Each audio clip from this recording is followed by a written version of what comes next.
ईकेसीसी portal में loan आवेदन हेतु बनाए गए प्रशिक्षण वीडियो में आपका स्वागत है, जहां आप सीखेंगे कि ईकेसीसी पोर्टल के माध्यम से ऋण के लिए आवेदन कैसे करें।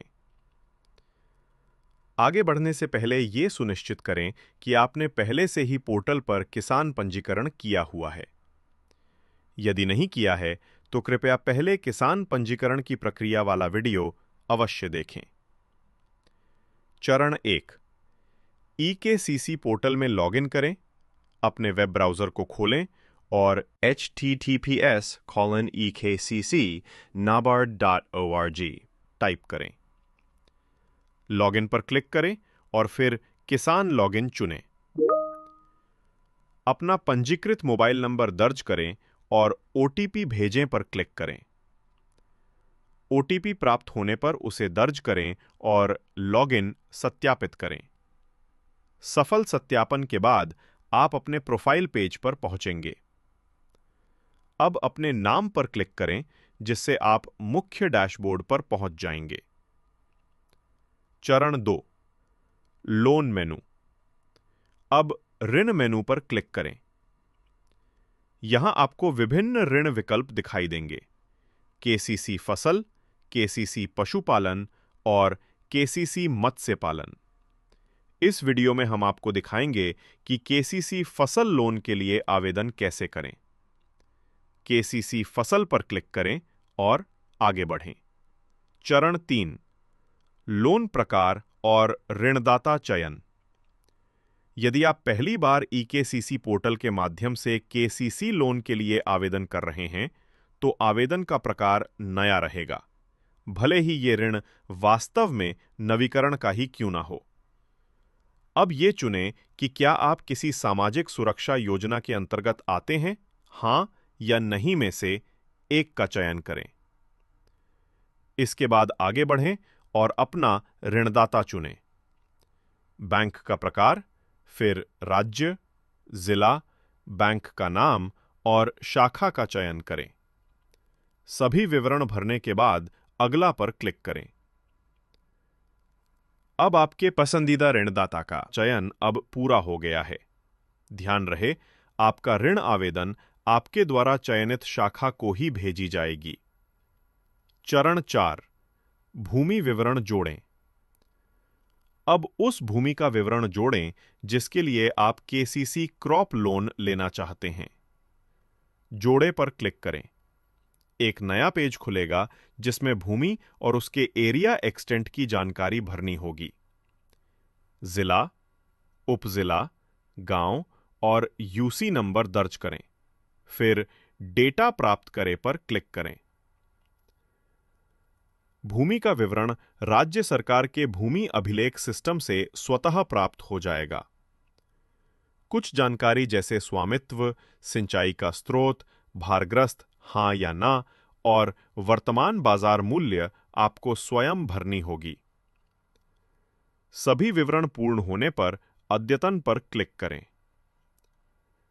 यदि आपकी एक से अधिक भूमि है, तो ये प्रक्रिया दोहराकर सभी जोड़ें। आप अपनी भूमि के दस्तावेज की पीडीएफ कॉपी भी हां टिक कर अपलोड भी कर सकते हैं। चरण 5। फसल विवरण जोड़ें। अब चुनी हुई भूमि के लिए फसल के विवरण हेतु जोड़ें पर क्लिक करें। ड्रॉप डाउन से सर्वेक्षण संख्या चुनें, फिर फसल का मौसम, फसल का प्रकार और फसल का नाम चुनें।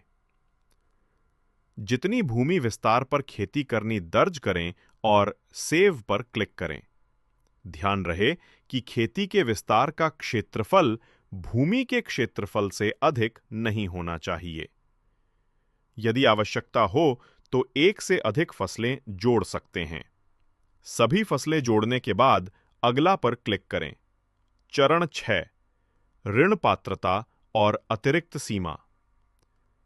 इस पेज पर स्केल ऑफ फाइनेंस के अनुसार आपकी पात्र ऋण राशि प्रदर्शित होगी।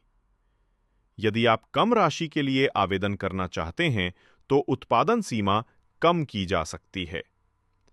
यदि आपको अधिक राशि चाहिए, तो जब पूछा जाए क्या आप अतिरिक्त सीमा जोड़ना चाहते हैं, तो हाँ चुनें और आवश्यक अतिरिक्त राशि दर्ज करें। ध्यान रहे, फाइनल लिमिट ऋण पात्रता के अनुसार बैंक शाखा द्वारा ही सैंक्शन की जाएगी। 2 लाख रुपए से कम के ऋण के लिए बैंक सिक्योरिटी फसल दृष्टिबंधक डिफॉल्ट रूप से लागू होगी। 2 लाख रुपए से अधिक के ऋण के लिए अतिरिक्त सिक्योरिटी का विवरण भरना अनिवार्य है। आपके द्वारा अतिरिक्त सिक्योरिटी में कृषि भूमि के बंधक अथवा अन्य सिक्योरिटी में से एक अथवा दोनों प्रदान की जा सकती है। चरण 7, संयुक्त आवेदक जोड़ें। यदि कोई सह आवेदक है तो हाँ चुनें और उसके विवरण जोड़ें। संयुक्त आवेदक का ओटीपी आधारित सत्यापन चुनें। कंसेंट बॉक्स पर टिक करें और ओटीपी भेजे पर क्लिक करें। ओटीपी सत्यापित होने के बाद लिस्ट में मौजूद आईडी प्रूफ चुनें। आईडी प्रूफ का वैध नंबर भरें और अद्यतन करें। फिर अगला पर क्लिक करें।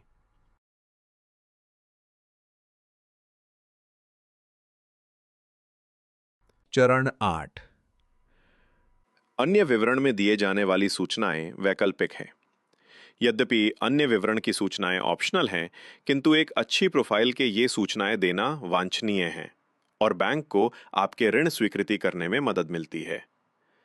तो इस पेज पे सबसे पहले अपनी वार्षिक आय का विवरण दर्ज करें। फिर संपत्ति विवरण, चल और अचल दोनों भरकर सेव करें। यदि आपके पास पहले से कोई ऋण खाता है तो हाँ चुनें, विवरण भरें और सेव करें।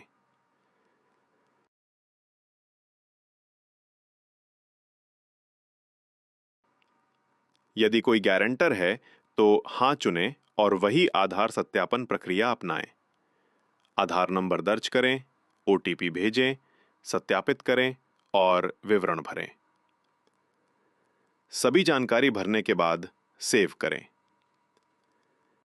यदि आप किसी अन्य के ऋण में गारंटर हैं तो यस चुनें और वो विवरण भी जोड़ें।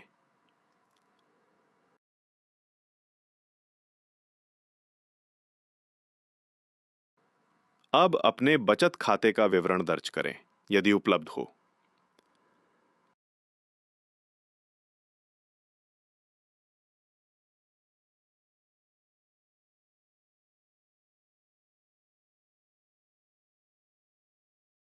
फिर ऋण आवेदन से संबंधित सभी आवश्यक दस्तावेजों को पीडीएफ प्रारूप में अपलोड करें। सभी प्रविष्टियां पूरी होने पर और आपके द्वारा दी जाने वाली घोषणा को पढ़कर सेव पर क्लिक करें। फॉर्म को सेव करें। चरण 9, पूर्वावलोकन और सबमिशन। अब आपको एक ऋण विवरण पूर्वालोकन का दिखाई देगा, जिसमें आपकी सभी प्रविष्टियां होंगी। हर सेक्शन को ध्यान से जांचें। यदि सब कुछ सही है तो सबमिट पर क्लिक करें। अगर कोई सुधार करना हो तो बैक पर क्लिक करें, बदलाव करें और पुनः सबमिट करें। चरण 11, ई साइन प्रक्रिया सबमिट करने के बाद सभी पक्षों द्वारा ई साइन करना आवश्यक है। आप, सह आवेदक और गारंटर यदि कोई हो। हस्ताक्षर पर क्लिक करें, जिससे आप सीडीएसी के हस्ताक्षर पोर्टल पर रीडायरेक्ट होंगे। अपना आधार नंबर दर्ज करें, गेट ओटीपी पर क्लिक करें और आधार से जुड़े मोबाइल नंबर पर प्राप्त ओटीपी को सत्यापित करें। सफल सत्यापन के बाद आप फिर से ई केसीसी पोर्टल पर वापस आ जाएंगे। चरण 12, लोन सबमिशन नेक्स्ट पर क्लिक करें। अब आपकी संकेतात्मक सीमा या सिद्धांततः स्वीकृति जनरेट होगा। स्वीकार करें और सेव करें पर क्लिक करें। आपका लोन आवेदन अब चयनित बैंक शाखा को सफलतापूर्वक भेज दिया गया है। आपके पंजीकृत मोबाइल नंबर पर एक एसएमएस सूचना प्राप्त होगी। बधाई हो, आपने ई-केसीसी पोर्टल के माध्यम से लोन आवेदन की प्रक्रिया सफलतापूर्वक पूरी कर ली है। आप अपने ऋण का विवरण ऋण सूची के पेज पर देख सकते हैं। अब आपका आवेदन चयनित बैंक शाखा द्वारा संसाधित किया जाएगा।